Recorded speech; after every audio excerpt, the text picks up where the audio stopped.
Good morning students, कैसे हो आप। हमारा वल्लभ भाई पटेल, सरदार वल्लभ भाई पटेल और गांव के नाम, मेरे गांव के लोग, यह 2 लेसन हो चुके हैं। तीसरा लेसन है हमारा पुत्र के नाम पत्र। तो पत्र यह साधन या यह साहित्य अभी नहीं रहा, या यह प्रकार अभी नहीं रहा। अभी ईमेल, फ़ोन, फैक्स यह चीज़ें निकली, तो पत्र यह चीज़ मतलब काल बाह्य हो चुकी है। तो पत्र नेहरू जी ने लिखे हुए इंदिरा जी को पत्र, यह भी बहुत प्रसिद्ध है। उसी प्रकार एक पत्र आज हम पढ़ने वाले हैं, जिनका हमारे जीवन में बहुत ही महत्व बनेगा। यद्यपि मतलब आजकल पत्र लेखन दुर्लभ हो चुका है, क्योंकि फ़ोन, फैक्स, ईमेल आदि के कारण पत्र लेखन की आवश्यकता कम होती जा रही है। किंतु जब हम साहित्यकारों या महापुरुषों के पत्रों को देखते पढ़ते हैं, तो लगता है कि आज भी इनका महत्व कम नहीं हुआ।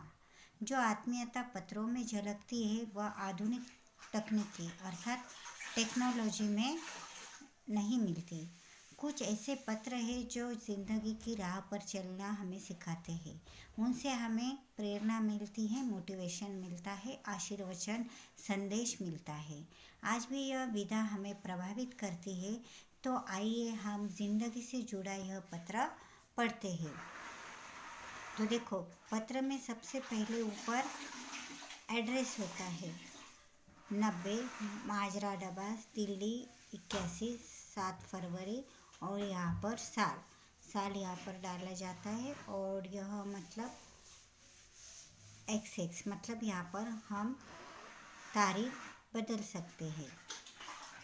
प्रिय पुत्र प्रगति, ये यहाँ पर एड्रेस होता है, पता होता है, जिनको हम भेजने वाले हैं उनका।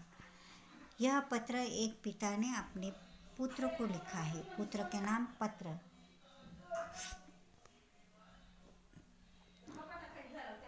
प्रिय पुत्र प्रगति, चिरंजीव रहो। मुझे विश्वास है कि तुम अपनी ट्रेनिंग अच्छी तरह से कर रहे होगे। ट्रेनिंग मतलब यह इनका बेटा कहीं तो लग चुका है, और मतलब किसी पोस्ट पर है, पद पर है, और उसकी ट्रेनिंग चालू है। लेकिन कई बार मन में यह भी आता होगा कि मैं उच्च विधि अधिकारी के साथ साथ अच्छा इंसान भी बनूं। अच्छा इंसान बनने के लिए हमें त्याग और सेवा दोनों ही ज़रूरी है।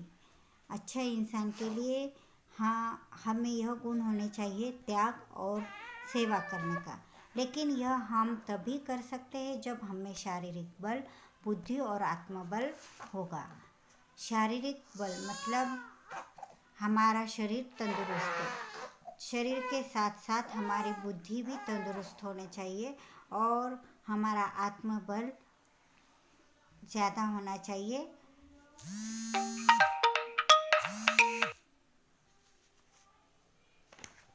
पेज नंबर 90 देखो। अभी मैं बता दूं, मतलब लेखक पिता है, पिताजी बताते हैं, रोगों के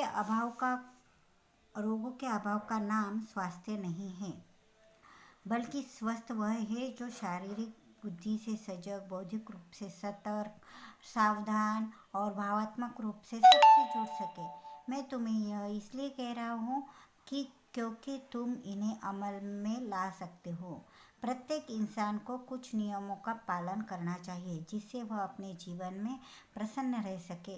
अपनी समझ से मैं उनसे कुछ यहाँ लिख रहा हूँ, तुम ध्यान से पढ़ना।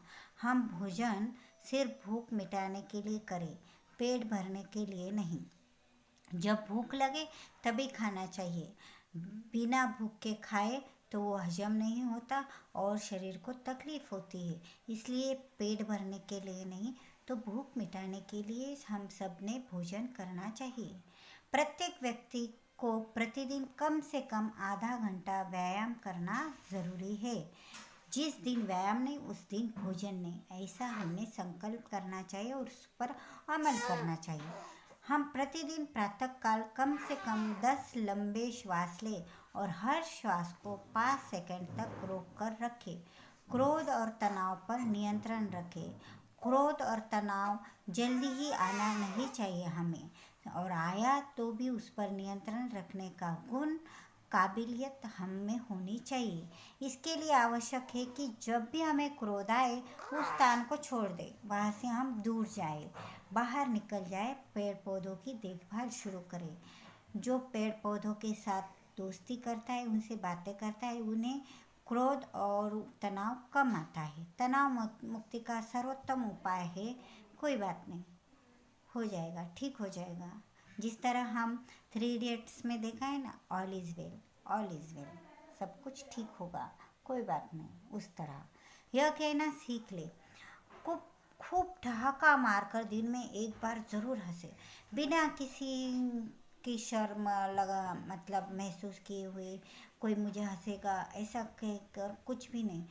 ज़ोर से एकदम ज़ोर की आवाज़ निकाल कर एक दिन में एक बार ज़रूर हंसना चाहिए। शास्त्रों में लिखा है, रूते ज्ञानान मुक्तिहा, अर्थात ज्ञान के बिना मुक्ति नहीं, आज़ादी नहीं। ज्ञान सबको चाहिए। शाम के समय नित्य प्रति कम से कम 2 पृष्ठ अवश्य पढ़े, मतलब दिन ढलने के वक्त 2 पृष्ठ अवश्य पढ़े, मतलब कभी न कभी हमने कुछ न कुछ पढ़ना चाहिए दिन में एक बार, रात होने से पहले और दिन समाप्त होने के बाद, मतलब शाम के वक्त। ऐसा करने से साल भर में हम 730 पृष्ठ हो जाएंगे, यानी लगभग 3-4 पुस्तकें। ऐसा करने से भाव जगत संपन्न होगा और विचार विश्लेषण क्षमता बढ़ेगी। मतलब ऐसा करने पर ऑटोमेटिकली हम पढ़ेंगे।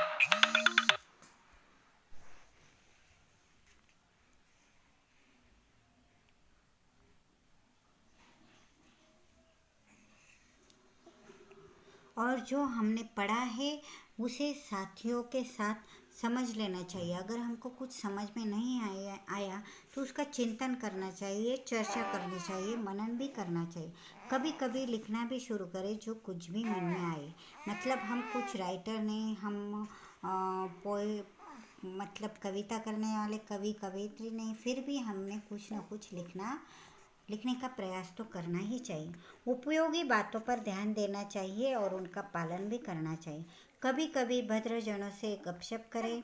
अपने भाव जगत को संपन्न करने और जीवन में संतुष्ट रहने के लिए प्रतिदिन पक्षियों को दाना पानी देना न भूलें।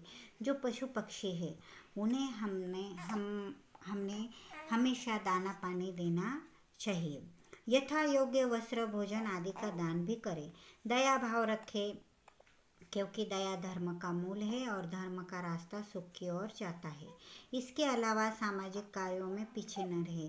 तन मन बुद्धि ठीक है तो सब कुछ ठीक है। मैं जानता हूँ कि पद का मद बहुत भयंकर होता है। मतलब जो भी किसी बड़े पोस्ट पर जाता है तो उसे मद होता है, मतलब अपने पद का घमंड होता है। तो घमंड ना करते हुए विनम्रता से बढ़कर कोई आभूषण नहीं। तो घमंड ना करे तो विनम्रता रखे पद के प्रति। यदि तुम चाहते हो कि सबको अच्छा लगे और सबको प्रिय बनना चाहता हो तो विनम्रता को कभी भी मत छोड़ना। देखो कितनी अच्छी अच्छी बातें एक पिताजी अपने बेटे को बता रहे हैं। मैं जानता हूँ कि तुम्हारे पास धन की कोई कमी नहीं, लेकिन इस धन का उपयोग दूसरे के लिए कितना कर पाओगे इसका भी तुमने सोच विचार करना चाहिए। पितृ ऋण से मुक्त होने के लिए मैं तुम्हें बता रहा हूँ। एक पिताजी अपने बेटे को बता रहे कि तुम्हारे पास धन बहुत है, तो इस धन का उपयोग गरीब बच्चों की शिक्षा के लिए तुमने करना चाहिए। इस समाज में जो कुछ कम हम देते हैं लौटकर वही हमें प्राप्त होता है।